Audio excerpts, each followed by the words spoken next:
Hi everyone, welcome to my channel about blockchain technology used in enterprise.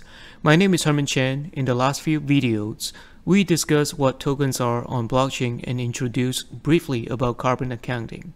In today's video, I'm going to dive a little deeper into projects which are employing blockchain technology, particularly with tokenization to facilitate carbon credits trading.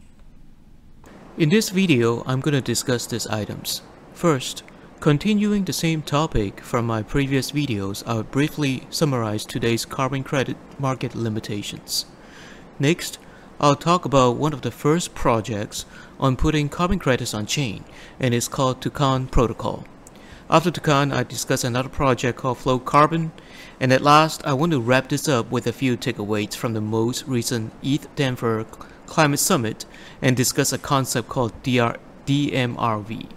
As a quick refresher from my last two videos, the main issue, in short, with how the carbon credit market works today with middlemen is obscurity.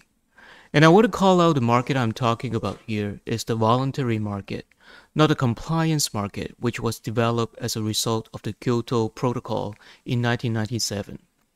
First, it's difficult to trace back which green project the carbon credits originated from once they're in the market for trading. And then to make sure that the same credits are not being sold multiple times to different organizations.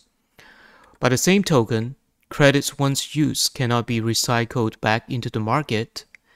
And last but not least, lack of fractionalization. By that, I meant in the market today, it is not easy to buy credits in small chunks from different brokers. But if we tokenize them on the chain, it can be in a much smaller denomination. First off, to preface, I want to acknowledge the fact that there have been continual debates on whether blockchain can solve the climate problem and the quality issue that comes with carbon credit.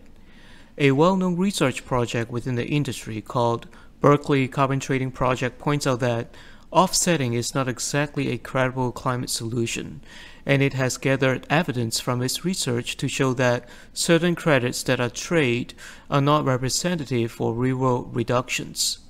But on the other hand, we also hear that big companies announcing their net zero targets with carbon credits being part of the solution as well.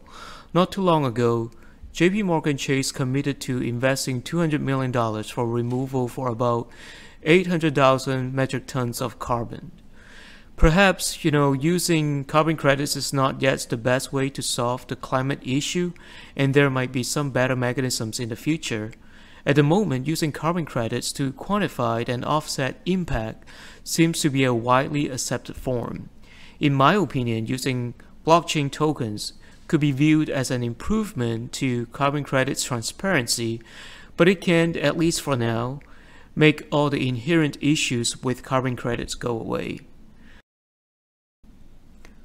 So let's begin with one of the very first projects that has taken place called Toucan Protocol, which started in 2020 as CO2Cane as an idea for a carbon offsetting system on Ethereum. The team won some prizes from the incubator and awarded a grant by Polygon, which is another public blockchain. It was then rebranded and relaunched in 2021 as Toucan. I would include a link in the description as well. The idea, similar to how it got started, was to create a standard token called TCO2 to represent carbon offsets. It gained momentum very quickly and was recognized by Verra, which is the largest offset brokerage in the world.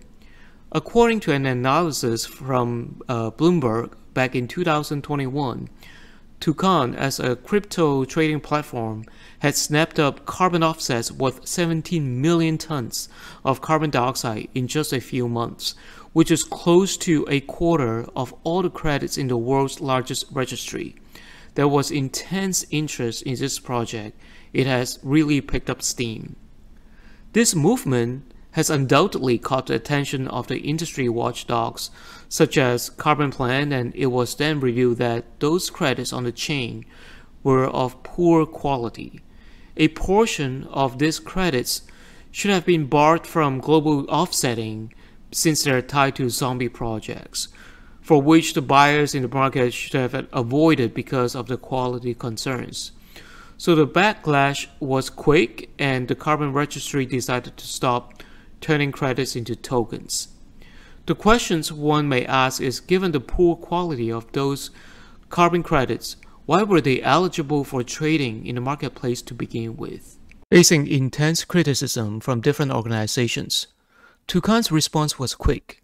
The company pointed out that if the carbon credits had not been put on chain, their quality would still be obscure, and this level of transparency would not have been possible in the traditional market.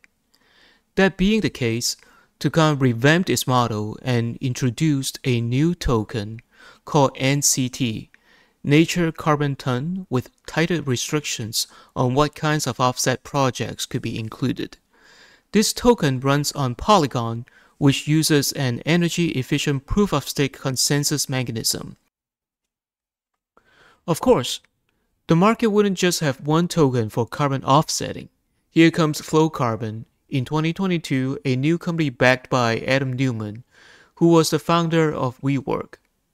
Taking a different approach than Toucan, Flowcarbon lets project developers sell their carbon credits through tokens on its platform after a review process. The firm actually raised $32 million in the Series A funding round, led by Silicon Valley financiers like Mark Andreessen and Ben Horowitz through their A16Z crypto venture capital firm. And then through minting of tokens, they raised another $38 million.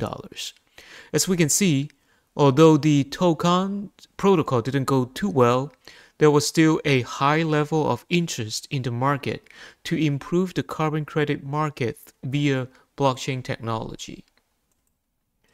I dug a little deeper into how the protocol works, and I would recommend anyone going to the company site for their minting, retiring, and redeeming processes. There's a review step based on carbon credit vintage and other factors before tokens could be minted, and they basically commoditize and bundle them up as GNT tokens to help with liquidity. Unfortunately, later that year, the crypto market crashed and Flowcarbon stopped the rollout of the tokens.